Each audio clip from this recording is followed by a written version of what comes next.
Alô você! Estamos aqui hoje para mais uma aula do Fractal Revisa e o tema da nossa aula de hoje é Leis de Newton. Hoje nós vamos trabalhar para a nossa revisãozinha, para as provas, então vamos relembrar algumas coisas que nós já trabalhamos em sala de aula. Bom, quando a gente fala das leis de Newton, são o quê? São as três leis principais, que vai ser o quê? O princípio da inércia, o princípio fundamental da dinâmica e o princípio da ação e reação. Então vamos estar observando aqui as principais características. O princípio da inércia nos diz o seguinte: se a resultante das forças aplicadas em uma partícula for nula, então ela permanecerá em seu estado de equilíbrio, ou seja, em repouso, que é o equilíbrio estático, ou em movimento retilíneo e uniforme, que é o seu equilíbrio dinâmico. Bom, vamos relembrar aqui uns pontos principais. Se a resultante das forças, estamos falando o quê? Da força resultante. Se a força resultante for o quê? Zero, tá certo? Então, se a força resultante for zero, quer dizer que não tem força atuando? Não, quer dizer que tem sim força atuando, só que o somatório de todas as forças dá o quê? Zero. Quais são os exemplos mais comuns das leis de Newton? Você, vindo para o colégio, no carro do seu pai, o carro está em movimento, vamos supor que ele está a 40 km por hora em relação ao solo. De repente, o seu pai freia bruscamente. O que vai acontecer? A tendência natural é de você que está lá dentro a 40 km por hora continuar a 40 km por hora. Por isso que você é o quê? Seu corpo é projetado para frente. Daí, a necessidade de se usar o quê? O cinto de segurança. Então, nesse caso, é um caso de quê? De movimento retilíneo e uniforme. Agora, uma outra situação, imagine você pegando um ônibus para ir embora, você está dentro do ônibus, o ônibus está parado no semáforo, quando o ônibus parte, assim que o sinal abre, o que acontece com você? Você não tem aquele solavanco no corpo? Aquele solavanco é por causa do quê? Da tendência do seu corpo de continuar o quê? Em equilíbrio estático, que é o quê? Em repouso. Então você tem aí essas características. E aí tem mais algumas sutilezas que aparecem em enunciados de questão que você tem que estar bem atento. Por exemplo, quando ele fala a palavra equilíbrio, ele fala que um corpo está em equilíbrio. Ele está me contando que a força resultante é igual a zero. O que mais que aparece? Quando ele diz um corpo está em movimento retilíneo uniforme, o que ele está me contando? Que a força resultante é igual a zero. Quando ele me fala a velocidade de um móvel é constante, o que ele está me contando? Que a força resultante é igual a zero. Então, cuidado com esses detalhezinhos, tá ok? Bom, seguindo aí, nós temos também a segunda lei de Newton, que é o princípio fundamental da dinâmica. Mas por que princípio fundamental? Porque os cálculos que nós vamos fazer, a maior parte deles vai usar essa expressão. Mesmo que não seja exatamente força, massa e aceleração, mas vai ser como você vai ter que interpretar as informações. E existem alguns cálculos que a gente consegue fazer tendo essa fórmula. Outros, nós vamos ter que estar igualando a grandezas matemáticas para chegar nessa relaçãozinha aqui e desenvolver os cálculos. Então, o que nós temos aqui no princípio fundamental da dinâmica?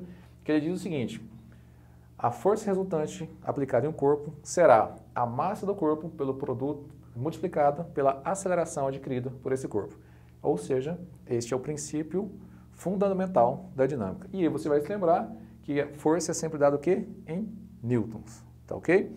Independente se são forças da mecânica, se são forças elétricas, todas essas forças são o quê? Força magnética, toda força é dada em newtons, ok? Isso no sistema internacional, mas existem outras unidades de medida de força, como por exemplo o quilograma-força, que é muito utilizado na engenharia, como por exemplo o DINA, que também é utilizado, mas não são grandezas do que? No sistema internacional. E um caso particular é a força-peso. Por que é um caso particular? Porque aqui, ó, imagina só, a força resultante aplicada. Eu tenho a massa. Se eu pegar a aceleração da gravidade em um local, e eu solto um objeto, esse objeto vai cair. Ele está sendo atraído o quê? Em direção ao centro da Terra por conta do quê? Da força de atração gravitacional. Essa força é a força-peso, que vai ser, força-peso será igual a massa multiplicada pela aceleração da gravidade naquele local. Ok? Lembrou disso aí? Bom, e a terceira lei de Newton, que é o quê? O princípio da ação e reação. Olha só, eu coloquei aqui dois ímãs, nós temos aqui polos sul e norte, sul e norte. Quando eu coloco esses dois ímãs aqui, o que eu vou ter? Eu vou ter uma interação entre eles. Lembra que força é interação?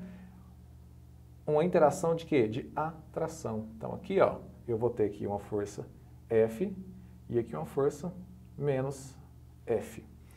Esses dois ímãs aqui estão sendo atraídos e essa par de forças é considerado o quê? Um par ação e reação. Daí vem aquela situação que toda vez que a gente falar de força, as forças vai ser sempre a interação entre dois ou mais corpos. Por isso que o número de forças, o somatório do número de forças vai ser sempre o quê? Um número par, tá certo? Aqui nós temos uma força de campo que está atuando à distância. Essa setinha aqui é o quê? Este ímã exerce uma força neste, que é essa força aqui. Este ímã exerce uma força nesse, que é essa daqui. Como é um polo norte e um polo sul, é uma força o quê? De atração. Então é uma interação atrativa. Se por acaso eu colocasse, virasse esse ímã aqui e colocasse norte com norte, nós teríamos uma força o quê? De repulsão. O que queria mudar? O que queria mudar é que este ímã estaria empurrando este e esse aqui estaria empurrando outro ímã. Correto? Aqui eu fiz a representação de um objeto, uma mesa e o solo, mas daqui a pouco a gente vai usar esse esqueminha. Existem alguns critérios para você avaliar se as forças são um par ação e reação. São 5 critérios. Os 5 critérios são, para ser um par ação e reação, essas duas forças aqui têm que ter o mesmo módulo ou intensidade. O que é isso? O valor numérico seguido da unidade, ok? Mesma direção, no caso aqui a direção é o quê? Horizontal. E sentidos contrários. Então, ó, esse está da esquerda para a direita, esse da direita para a esquerda. Até aí tudo bem. Só que isso aqui, geralmente, não é isso que ele vai perguntar na sua prova. Ele vai tentar te pegar nesse que está de vermelho. Por quê? Além disso aqui, eles têm que ter a força tem que ter a mesma natureza. Vamos lembrar o que é a natureza da força? A força pode ser de campo ou de contato. Força de campo são 3. Elétrica, magnética, que é o exemplo, e gravitacional. Força de contato, quais são? Existem várias, né? Mas temos aí a força de tração, temos a força de atrito, temos a força elástica, temos a força normal, dentre outras, certo? Então, muito cuidado com isso. Então, olha só, para que seja um par ação e reação, são 5 os critérios. Esse par de forças tem que ter o mesmo módulo, a mesma direção, sentidos contrários. Tem que possuir a mesma natureza, ou as duas são de campo, ou as duas são de contato, e tem que estar atuando em corpos diferentes. Então, vamos dar uma olhadinha aqui, ó. No mais comum, aqui eu tenho um objeto apoiado na mesa, puxando ele em direção ao centro da Terra, eu tenho aqui a força peso. Ok? Como está encostado, surge aqui uma força de contato, que é a força normal. Muito cuidado, porque é muito comum o aluno achar que o peso e a normal são um par ação e reação. Negativo. Vamos ver? O peso normal possui o mesmo módulo? Possui. Possui a mesma direção, que é vertical? Possui. Possui sentidos contrários? Possui. Aí o aluno acha que é um par ação e reação. Mas por que não é? Olha aqui. Possui a mesma natureza? Não, de jeito nenhum. O peso é uma força de campo, a normal é uma força de contato. Então já furou aqui. Atua em corpo diferente? Está atuando em corpo diferente? Não. As duas forças não estão atuando no mesmo corpo? Então, não é um par ação e reação. Para ser um par ação e reação, tem que atender os 5 critérios. Então, quais são os pares ação e reação aqui, Christian? Olha aqui. O peso, o objeto é atraído pela Terra, ao mesmo tempo que a Terra, aqui, ó, é atraída pelo objeto, com essa força aqui, ó. Este é o par ação e reação do objeto com o planeta Terra. E a mesa? Se a mesa empurra o objeto para cima, o objeto empurra a mesa para baixo, que é assim menos N aqui, que é o par ação e reação. Lembrou? Tranquilinho, né? Então agora vamos fazer alguns exercícios para você ver que você sabe tudo. Vamos lá? Bom, então, dando sequência aí, vamos pegar a questão número 11 da sua lista, que diz assim: um corpo de massa 250 gramas parte do repouso e adquire a velocidade de 20 metros por segundo após percorrer 20 metros em movimento retilíneo uniformemente variado. A intensidade da força resultante que age no corpo em newtons vale. Bom, então aí você tem aí um exemplo, um exercício clássico, né, de lei de Newton, e você vê que aqui, para a gente calcular, o que a gente tem que saber? Força resultante é igual a massa vezes a aceleração. Bom, a massa eu tenho, apesar de estar em grama, eu transformo ela para quilograma. Mas a aceleração eu não tenho. Mas eu tenho outros elementos que fazem com que eu consiga calcular o valor dessa aceleração. Eu tenho, ele falou que ele parte do repouso, então a velocidade inicial é 0. Ele falou que ele tem movimento retilíneo uniformemente acelerado, uniformemente variado, com velocidade de 20 metros por segundo. E isso acontece, ele sai de 0 para 20 na distância de 20 metros. Então eu posso usar o quê? Quando eu não tenho tempo, eu geralmente uso o quê? A equação de Torricelli, que será a velocidade final ao quadrado será igual à velocidade inicial ao quadrado, mais 2 vezes a aceleração vezes a distância. Correto? Então aqui, olha só, velocidade final ao quadrado será 20 metros por segundo, inicial é 0, 2 vezes a vezes 20. Então aqui eu vou ter 20 ao quadrado é 400, que será igual a 40a. Com isso, a minha aceleração será 400 sobre 40, que teria uma aceleração de 10 metros por segundo ao quadrado. Bom, achei a aceleração. E a massa? A massa está aqui. São 250 gramas, que quando eu passo para quilograma, basta fazer o quê? Dividir por 1000. Então, nós teremos uma massa de 0,25 kg. Daí, eu venho que a minha força resultante será igual à massa, que é 0,25 kg vezes uma aceleração de 10. Efetuando esse cálculo, temos uma força resultante de 2,5 newtons, que é a letra A. Tranquilo, né? Vamos fazer mais uma? Agora nós vamos fazer o exercício 20 da sua lista obrigatória, que diz assim: os corpos A, B e C a seguir, representados, possuem massas de MA de 3 kg, MB de 2 kg e MC de 5 kg. Considerando que estão apoiados sobre uma superfície horizontal perfeitamente lisa e que a força F vale 20 newtons, determine a intensidade da força que o corpo A exerce no corpo B. Então, olha só, ele quer saber qual é a força que o bloquinho A exerce no bloquinho B, tá certo? Bom, antes de mais nada, quando eu tenho esse tipo de exercício, a primeira coisa a fazer, quando eu não tenho, é calcular a aceleração. Então, para calcular a aceleração, o que eu vou fazer? Eu posso fazer a análise de diagrama de corpo livre dos 3 blocos, somar a resultante do bloco A, mais a resultante do bloco C, mais a resultante do bloco B e achar a aceleração. Ou posso fazer de forma intuitiva, analisando o seguinte: imagine que esses 3 blocos são um bloco único. Se eles são um bloco único, o que eu vou fazer?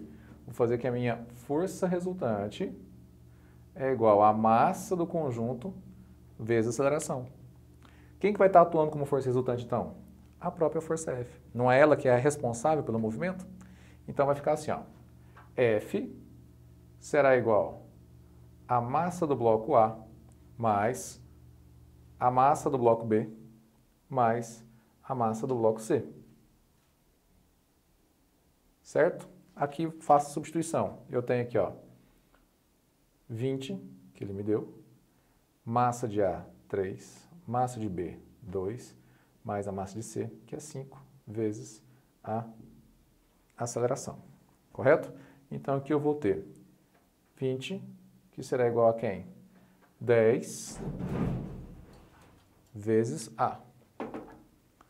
Isso aqui vai me dar uma aceleração de 2 metros por segundo ao quadrado. Tudo bem. Achei a minha aceleração. Agora, para achar a força que o A está fazendo no B, olha o que eu vou avaliar. Eu peguei aqui o bloco A e o bloco E e o bloco B para fazer o diagrama de corpo livre. Olha só isso. Eu tenho aqui, vamos relacionar as forças aqui, ó. Eu tenho aqui o peso de A puxando ele em direção ao centro da Terra. Como ele está apoiado, aqui eu tenho uma força normal empurrando ele para cima. O peso é normal, se cancela. Aqui eu tenho a força F empurrando o meu bloquinho A. E aqui, se eu tirar o bloco B e o C, o A não vai mais rápido?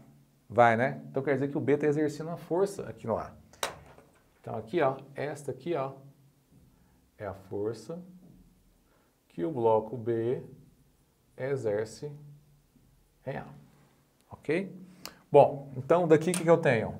Daqui eu tenho que a força resultante no bloco A será o peso e o normal se cancelam, então será a força F menos a força de B em A. correto? E aqui eu tenho o quê? Que a resultante de A é o quê? A massa de A vezes a aceleração, que será a força F menos a força de B em A. Bom, aguenta, eu sei que você está se perguntando, mas peraí, professor, ele está pedindo a força de A em B. Calma, vamos lá. O que eu tenho aqui, ó? Olhando para o bloco B, aqui eu tenho o peso de B, aqui eu tenho a força normal em B, que se cancela. Aqui eu tenho a força que o bloco A faz no bloco B, que é o que ele está me pedindo. E aqui eu tenho a força que o bloco C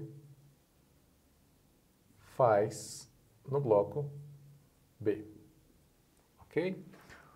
Perceba que a força de A em B e a força de B em A é um par ação-reação. Eles possuem o mesmo módulo. Nós vamos fazer o cálculo, vou te mostrar isso ali.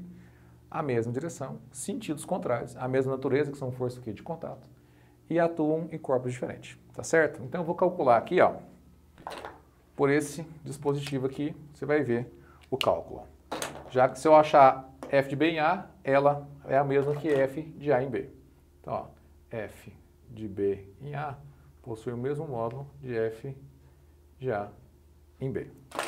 Por que isso? Porque para eu calcular F de A em B, o que eu teria que fazer? Eu teria que calcular a força de C em B, porque olha aqui, a resultante aqui vai ser o quê? A força resultante no bloco B é a força de A em B, que eu não tenho, menos a força de C em B, que eu também não tenho. Aí eu teria que fazer o quê? O diagrama de corpo livre do meu bloco C. Aí eu teria que achar a força que o B faz em C, para achar a força de CB, para fazer, então, o exercício fica o quê? Bem mais longo. Então, o que nós vamos fazer? A gente calcula a aceleração e vem aqui, ó, pega o bloquinho A, vou achar a força de B em A, que é numericamente igual a quem? Força de A em B, porque é um par ação e reação. Então, aqui, ó, a massa de A eu tenho que é 3, a aceleração eu já calculei que é 2, o F ele me deu no enunciado que é 20, e aqui eu acho a força de B em A. Então, nós temos aqui 6, o 20 passa para lá, vai vir menos 20, que é igual a menos força de B em A. Então, nós temos que menos 14 é igual a menos força de B em A, multiplicando por menos 1. Nós temos que a força de B em A, que é igual à força de A em B, será igual a 14 newtons. Tá aí. Certo? Um jeito bem simples de fazer. Isso pode fazer toda a diferença para você ganhar tempo na resolução de questão. Então, falou de bloquinhos, primeira coisa, procura a aceleração. Não tem aceleração? Calcula a aceleração e depois você vai fazer o diagrama de corpo livre. Ok? Vamos fazer mais uma? Na sua lista obrigatória, o exercício número 22 diz assim: 2 blocos idênticos, unidos por um fio de massa desprezível, jazem sobre uma mesa lisa e horizontal, conforme mostra a figura a seguir. A força máxima a que esse fio pode resistir é de 20 newtons. Qual o valor máximo da força F que se poderá aplicar a um dos blocos na mesma direção do fio, sem romper o fio? Bom, aqui nós temos uma questão que é uma questão bem simples, mas quando você olha para ela no primeiro momento, ela pode parecer difícil. O que ele está me contando? Ele está me contando que a tensão máxima que esse fio aguenta é 20 newtons. Ele quer saber qual é a força máxima que eu posso aplicar em F.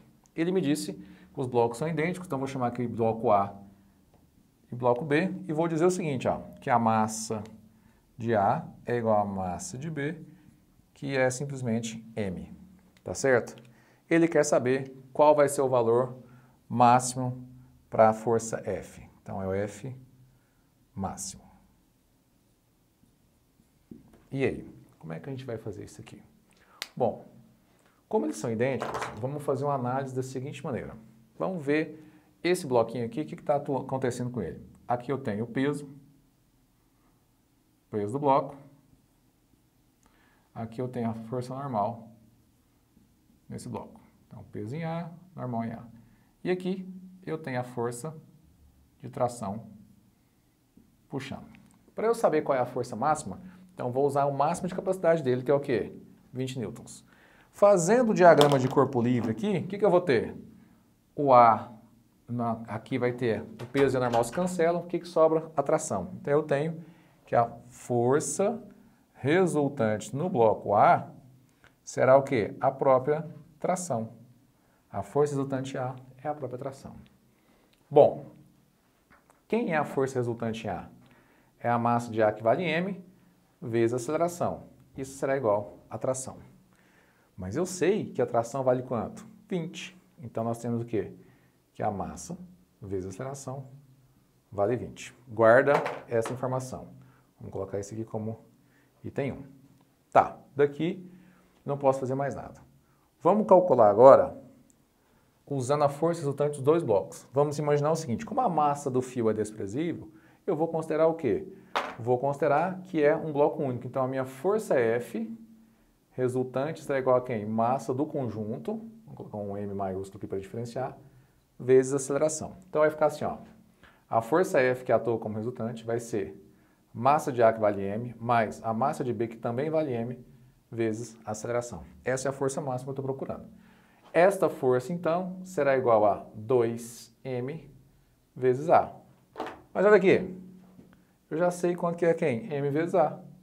Percebe? Então, ó, a minha força F será igual a 2 que multiplica M vezes A, que vale quanto? 20. Então, a minha força máxima será 40 newtons. Então, você vê que é uma questão simples, mas que no primeiro momento pode gerar uma certa confusão porque tem poucos dados. É a questão de treino, tá? Então tá aí, mais uma revisãozinha para sua prova, estude bastante, tire boas notas, sucesso!